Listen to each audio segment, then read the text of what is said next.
کہ اس سے وہ گناہگار اچھا ہے جو گناہ کر کے کم از کم شرمندہ تو ہوتا ہے نا. فرماتے ہیں جو گناہ کر کے شرمندہ ہو وہ زیادہ اچھا ہے اس سے جو نیکی کر کے اکڑ جائے. تو تھوڑی سی نیکی کر کے پرہیزگاری کر کے ساری دنیا کو گناہگار سمجھنے لگ جانا، یہ تو بت پیدا کر لیا ہے تو نے اپنے اندر. اس بت کو توڑ دے. پتہ نہیں کون کب آئے اور اللہ کا ولی بن جائے. کوئی آیا لے کے چلا گیا، کوئی عمر بھر بھی نہ پاس کا. میرے مولا تجھ سے گلا نہیں، یہ تو اپنا اپنا نصیب ہے. تو مہربانی کریں پکے نمازی تھوڑی شفقت کریں. یہ میں سب سے نہیں کہہ رہا، جو گھورتے ہیں صرف ان سے کہہ رہا ہوں. کچھ پکے نمازی ہیں تو الحمدللہ دل کے بھی بڑے پکے ہیں، سوچ کے بھی بڑے پکے، اچھے ہیں، خوبصورت لوگ. لیکن کچھ ایسے لوگ ہیں، ہمارے شہر کے ایک ڈاکٹر صاحب ہیں، میں نے کہا نماز مسجد میں پڑھا کریں. ان کی عمر کافی زیادہ ہو گئی ہے تو کہتے ہیں حضرت میں پڑھوں گا انشاءاللہ. ان کو میں نے دوائی لینے گیا تو وہاں بھی میں نے بات شروع کر دی.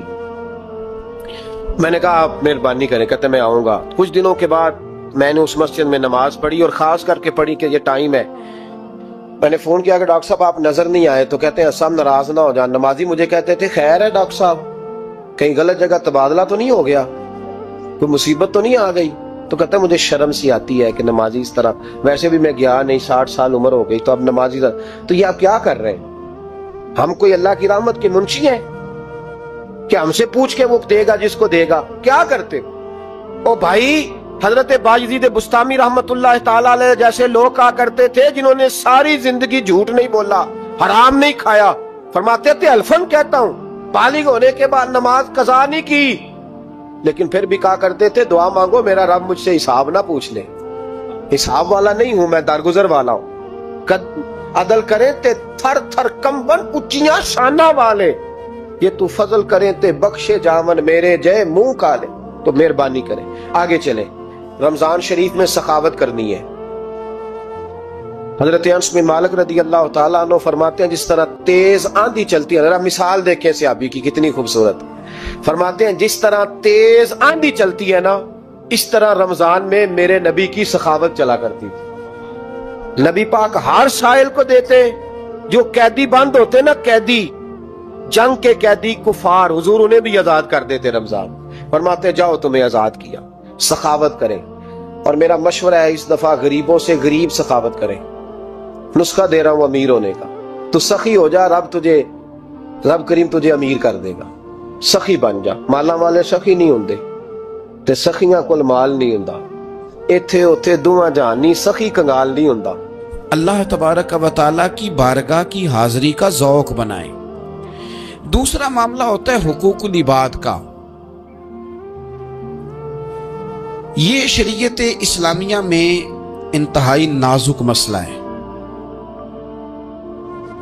انسان معاشرتی طور پر بہت سارے لوگوں سے وقت گزارتا ہے، اٹھتا بیٹھتا ہے. کچھ لوگ ایسے ہوتے ہیں جن کے حقوق اس کے ذمہ زیادہ ہوتے ہیں، کچھ کے کم ہوتے ہیں. جیسے ماں باپ کے حقوق زیادہ ہیں نسبتاً، چچا کے ماموں کے حقوق اس سے کم ہیں نسبتاً، اساتذہ کے مشائخ کے حقوق اس درجے کے نہیں جس درجے کے ماں باپ کے حقوق ہیں.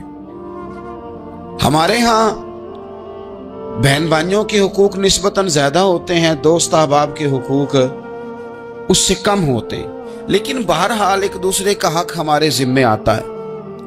اچھا، پھر اللہ تعالیٰ نے اپنے فضل سے ایک تقسیم بنائی ہے کہ کسی کو فیکٹری کا مالک بنا دیا ہے، کسی کو مزدور بنا دیا، کسی کو ادارے کا پرنسپل بنا دیا ہے، کسی کو استاد بنا دیا ہے، کسی کو اللہ تبارک و تعالیٰ نے کسی مقام پہ مینیجر بنایا ہے اور کسی کو اسی ادارے میں چوکیدار بنایا. یہ تقسیم ہو گئی.